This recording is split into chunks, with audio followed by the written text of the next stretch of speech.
Least realistic New Year's resolution ever: fix Facebook in 365 days.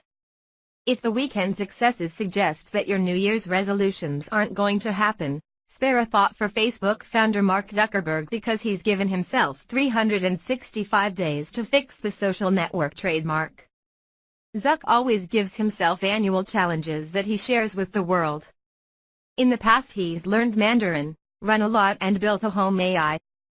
This year he's decided extracurricular activities should take a backseat in favor of work on protecting our community from abuse and hate, defending against interference by nation-states, or making sure that time spent on Facebook is time well spent.